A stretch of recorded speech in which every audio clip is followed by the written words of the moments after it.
السلام علیکم ورحمۃ اللہ وبرکاتہ۔ سوال یہ ہے کہ بعض مولانا لوگ جو کہ ہمارے یہاں مدرسے کے مدرس ہیں یا کہ مسجد کے امام ہیں، وہ تعویذ لکھ کے دیتے ہیں۔ وہ کہتے ہیں قرآن کی آیتیں ہیں، اس میں سنت کی دعائیں ہیں، تو اس طرح کی تعویذ بنانا کیسا ہے؟ اسی طرح سے غیر قرآنی تعویذ گنڈے وغیرہ کا کیا حکم ہے؟ تو یہ سوال ہے۔ تو اس کا جواب یہ ہے کہ غیر قرآنی تعویذ اگر ہڈیوں کا، طلسموں کا، گونگوں کا یا بھیڑیے کے بالوں وغیرہ کی صورت میں ہوں تو بالکل منکر اور حرام ہے، کیونکہ ان کی حرمت نبی علیہ الصلوۃ والسلام سے ثابت ہے کہ ایسی چیزوں کا تعویذ بنا کر استعمال کرنا بالکل نبی علیہ الصلوۃ والسلام نے فرمایا کہ یہ بالکل غلط ہے۔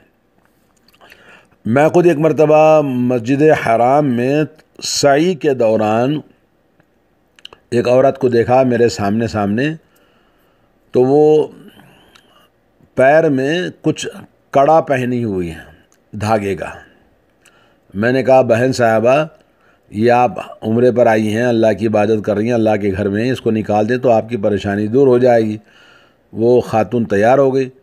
پھر جب میں اس کو نکالنے کے لیے خود، کیونکہ کوئی بھی نکالنے کے لیے تیار نہیں تھا، تو میں خود آگے بڑھ کے قینچی سے نکالنے کے لیے جب جھکا تو کیا دیکھتا ہوں، وہ بالکل جو دھاگا میں سمجھ رہا تھا وہ بالوں کا وہ بنا ہوا ہے۔ وہ کس چیز کے بال ہیں اللہ عالم، لیکن بالوں سے وہ رسی بنی ہوئی ہے اور اس کو پیر میں ڈالا ہوا ہے۔ تو اس طرح سے بہت سارے لوگ علاج کرتے ہیں، جھوٹے اور مکار اور جادو کرنے والے، اور یہ سب شیطانی صوفی اور یہ تمام چیزوں سے نبی علیہ الصلوۃ والسلام کا ارشاد سنیں، من تعلق تمیمۃ فلا اتم اللہ لہ ومن تعلق ودعۃ فلا ودع اللہ لہ۔ جو شخص تعویذ لٹکائے اللہ تعالیٰ اس کی خواہش کو پوری نہ فرمائے، اور جو سی پی وغیرہ، سی پی ہے نا، ہڈی وغیرہ کوئی بھی لٹکاتا ہے، اللہ تعالیٰ اسے آرام نہ پہنچائے۔ یعنی اللہ کے نبی کی یہ بد دعا ہے۔ اور ایک روایت میں الفاظ یہ ہیں، من تعلق تمیمۃ فقد اشرک، جس نے تعویذ لٹکایا تو اس نے شرک کیا۔ مسند احمد اور مسند ابی اعلیٰ، مستدرک حاکم میں یہ حدیث آئی ہے۔ اگر تعویذ کا تعلق قرآن مجید یا معروف اور پاکیزہ دعاؤں سے ہے تو اس میں علماء کا اختلاف ہے۔ بعض نے اسے جائز قرار دیا ہے۔ سلف کی ایک جماعت سے بھی اس طرح مروی ہے، اور اسے انہوں نے مریض پر دم کرنے کا طریقہ بھی بتایا کہ اس کو ہم مریض پر دم کر دیں۔ دوسرا قول یہ کہ یہ تعویذ گنڈا بنانا قرآنی دعاؤں کا ہو یا کوئی بھی ہو، جائز نہیں ہے۔ حضرت عبداللہ بن مسعود، حضرت حذیفہ رضی اللہ تعالیٰ عنہم کے علاوہ سلف اور خلف کی ایک جماعت کا یہی مذہب ہے۔ تعویذ لٹکانا جائز نہیں ہے، خواہ وہ قرآنی الفاظ پر ہی مشتمل ہوں، تاکہ آدمی شرک کے ذریعے یعنی شرک کا دروازہ بند کر دے اور شرک کے راستے پر نہ چلے آئے، کیونکہ مادہ شرک کو جڑ سے ہی ختم کر دیا جائے، ورنہ اس سے شرک کا دروازہ کھل جاتا ہے۔ اور عام حکم کے مطابق عمل کیا جائے، کیونکہ وہ احادیث جن میں تعویذ کی ممانعت آئی ہے وہ عام ہیں، اور ان میں قرآنی اور غیر قرآنی کوئی استثنائی صورت کا ذکر موجود نہیں ہے۔ لہذا واجب یہ ہے کہ اسی عموم کے مطابق عمل کیا جائے، وہ یہ کہ کسی بھی قسم کی تعویذ کا استعمال جائز نہیں ہے، چاہے وہ قرآن کی ہو، چاہے وہ کسی اور کی ہو یا کسی اور دعاؤں کی ہو، کیونکہ قرآنی تعویذوں کا استعمال پھر غیر قرآنی تعویذوں تک پہنچا دیتا ہے اور معاملہ خلط ملط ہو جاتا ہے۔ لہذا واجب یہ ہے کہ تمام قسم کی تعویذوں کو استعمال کی ممانعت اور واضح طور پر جو دلائل موجود ہیں کہ کوئی بھی تعویذ استعمال کرنا کسی بھی جگہ پہ، کچھ لوگ جسم میں چھپا کے رکھتے ہیں، کچھ لوگ تکیے کے نیچے رکھتے ہیں، وہ تمام چیزیں چاہے وہ کسی بھی دعا کی ہوں، تعویذ کی شکل میں استعمال کرنا جائز نہیں ہے۔ البتہ پڑھنا اور ان کا دم کرنا یہ جائز ہے، قرآن کی آیتیں ہیں یا یہ کہ احادیث رسول صلی اللہ علیہ وسلم کی دعائیں ہیں، کوئی پڑھ کے دم کرتا ہے تو یہ دم کرنا جائز ہے۔ باقی لکھ کر تعویذ کی شکل میں دم کیے بغیر کہ بھئی اس کو تکیے کے نیچے رکھ لیں یا کہیں ڈال دیں، الماری میں رکھ لیں، گھر میں رکھ لیں، یہ سب چیزیں شرک کا راستہ ہے، اور کوئی فرق نہیں ہے تعویذ قرآن کی ہو یا غیر قرآن کی ہو، سب حرام ہے۔ اگر ہم قرآن اور پاکیزہ دعاؤں پر مشتمل تعویذ کو جائز قرار دے دیں تو پھر اس سے دروازہ کھل جائے گا اور ہر شخص جیسا چاہے گا تعویذ استعمال کرے گا۔ اگر منع کیا جائے تو وہ کہے گا کہ یہ تو قرآن یا پاکیزہ دعاؤں پر مشتمل ہے، کیوں آپ منع کرتے ہیں؟ لیکن اس سے دروازہ کھل جائے گا اور ممکن ہے کہ وہ اس بہانے سے دوسری چیزیں بھی اس کے اندر شامل ہو جاتی ہیں۔ جیسا کہ آپ دیکھے ہوں گے کہ تعویذوں کی ممانعت کی ایک تیسری وجہ یہ بھی ہے، وہ یہ کہ آدمی ان کے ساتھ بیت الخلا اور دیگر گندی جگہوں پر بھی چلا جاتا ہے، اور اگر بڑے لوگ ہیں تو میاں بیوی ہم بستری کرتے ہیں، تو ایسے وقت میں یہ تعویذیں اگر قرآن کی ہیں اور سنت رسول اللہ کی ہیں تو ان کی بے حرمتی اور ان کے ساتھ بے عزتی ہوتی ہے، جبکہ یہ جائز نہیں ہے۔ انسان اللہ تعالیٰ کے کلام پاک کا اور اس کے نام کو لے کر بیت الخلاء میں یا کسی گندی جگہ پہ چلا جائے، یہ حرام ہے۔ تو اس لیے چاہیے کہ ہم ان چیزوں سے احتیاط کریں اور اللہ تعالیٰ ہم سب کو توفیق عطا فرمائے۔ ایک اور سوال یہ ہے کہ حدیث میں آتا ہے ان الرقیٰ والتمائم والطیولۃ شرک، اس کے کیا معنی ہیں؟ یہ حدیث عبداللہ ابن مسعود رضی اللہ تعالیٰ عنہ سے مروی ہے، جس کے معنی یہ ہیں کہ جھاڑ پھونک کرنا، تعویذ گنڈے کرنا اور تیولہ کرنا یعنی محبت پیدا کرنے کے منتر کرنا شرک ہے۔ یعنی آپس میں میاں بیوی کے درمیان محبت پیدا کرنے کے لیے اس طرح کا منتر کچھ لکھا جاتا ہے، کچھ پڑھا جاتا ہے، تو اس حدیث کی سند لا باس بہ یعنی قابل حجت ہے۔ اسے مسند احمد اور سنن ابو داؤد نے روایت کیا ہے۔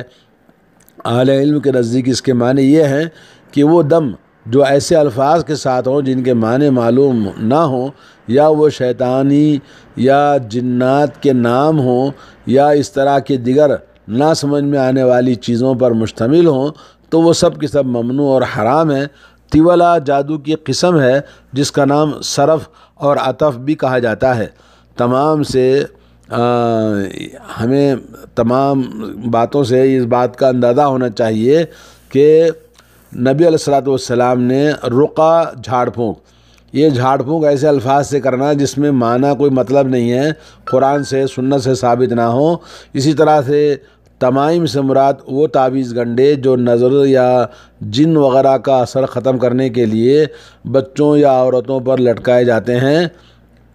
اسی طرح سے کبھی بیماروں، بڑی عمر کے لوگوں اور اونٹوں جانوروں پر لٹکایا جاتا ہے، اسے عربی میں اوتار کے نام سے بھی موسوم کیا جاتا ہے۔ یہ شرک اصغر ہے اور اس کا حکم وہی ہے جو تعویذوں کا اوپر گزر چکا ہے۔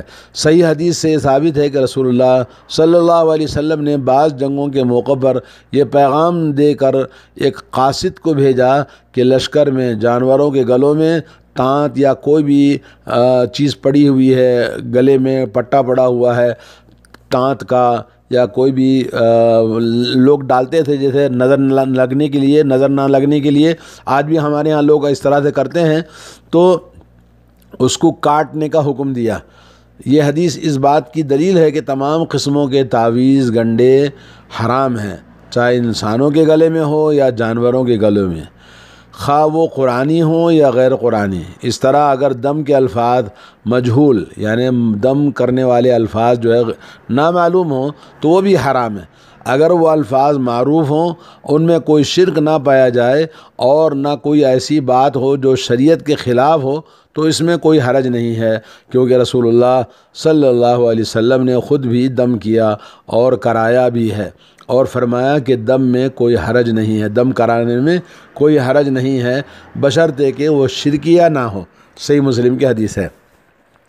اب رہا پانی پر دم کرنے میں بھی کوئی حرج نہیں ہے، یعنی دم کر کے اگر پانی پر پھونک مار دیا جائے اور مریض اسے پی لے تو اس میں کوئی حرج نہیں۔ علماء کرام نے بتایا یا اس پانی کو مریض پر چھینٹے مار دیے جائیں تو اس میں بھی کوئی حرج نہیں۔ چنانچہ سنن ابو داؤد کے باب کتاب الطب میں یہ حدیث موجود ہے کہ نبی کریم صلی اللہ علیہ وسلم نے پانی پر دم کر کے ثابت ابن قیس ابن شماس رضی اللہ تعالیٰ عنہ پر اس پانی کے چھینٹے مارے۔ سلف سے بھی ایسا کرنا ثابت ہے، لہذا اس میں کوئی حرج نہیں ہے۔ یہ منقول شیخ ابن باز کے کلام سے منقول ہے۔ صحیح مسلم میں عوف ابن مالک رضی اللہ تعالیٰ عنہ سے مروی ہے کہ ہم زمانے جاہلیت میں دم کیا کرتے تھے، اسلام قبول کرنے کے بعد ہم نے اس فعل کے بارے میں نبی کریم صلی اللہ علیہ وسلم سے پوچھا تو آپ نے فرمایا مجھ پر اپنے دم کو پیش کرو۔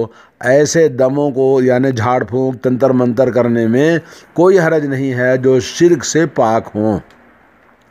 علامہ خطابی رحمۃ اللہ علیہ فرماتے ہیں کہ نبی کریم صلی اللہ علیہ وسلم نے دم کیا بھی ہے اور آپ کو بھی دم کیا گیا ہے، اور آپ صلی اللہ علیہ وسلم سے دم کی بابت امر اور اجازت بھی ثابت اور مشروع ہے۔ اگر یہ دم قرآن مجید کی آیات یا اللہ تعالیٰ کی اسماء و صفات پر مشتمل ہوں تو پھر جائز اور مباح اور معمور بھی ہے۔ اگر یہ عربی زبان کے علاوہ کسی اور زبان میں ہیں تو پھر ممنوع ہے، یعنی قرآن کے الفاظ ہیں، حدیث کے الفاظ ہیں تو عربی کے الفاظ ہیں تو جائز ہے۔ اگر دوسرے اور الفاظ ہیں، چینی زبان میں ہیں، جاپانی زبان میں ہیں، یا کوئی ہندوؤں کے سنسکرت میں ہے تو ایسے الفاظ کیونکہ بعض اوقات کفر تک پہنچ جاتے ہیں، ورنہ کم از کم شرک تو ضرور ہوتا ہے، اس لیے غیر عربی کے زبان میں جو کہ اسلام کے خلاف ہے تو اس کو پڑھنا بالکل حرام ہے، جائز نہیں ہے۔ علامہ سیوطی رحمۃ اللہ علیہ فرماتے ہیں دم کے جواز پر علماء کا اجماع ہے، لیکن اس سلسلے میں 3 شرائط کا پایا جانا ضروری ہے۔ نمبر 1، وہ دم اللہ تعالیٰ کے کلام یا اللہ تعالیٰ کے اسماء و صفات پر مشتمل ہو۔ نمبر 2، عربی زبان میں ہو اور اس کے معنی بھی معلوم ہو۔ نمبر 3، دم کے بارے میں یہ عقیدہ ہو کہ دم بذات خود مؤثر نہیں ہے، بلکہ تاثیر اس میں اور شفا اللہ تعالیٰ کے حکم سے ہوتی ہے، اور اس میں اللہ تعالیٰ پر ایمان اور یقین آدمی کا کامل ہو، اور یہ تمام چیزیں دعائیں اور یہ پڑھ کے دم کرنا اس وقت فائدہ پہنچتا ہے جب انسان کا ایمان اور عقیدہ توحید صحیح ہو اور اللہ تعالیٰ پر یقین ہو۔ اللہ تعالیٰ سے دعا ہے کہ اللہ تعالیٰ ہمارے تمام بیماروں کو شفائے کاملہ اور شفائے عاجلہ عطا فرمائے، اللہ تعالیٰ سب کی پریشانیوں کو دور فرمائے۔ وصلی اللہ علی نبینا محمد وعلی آلہ واصحابہ اجمعین۔ السلام علیکم ورحمۃ اللہ وبرکاتہ۔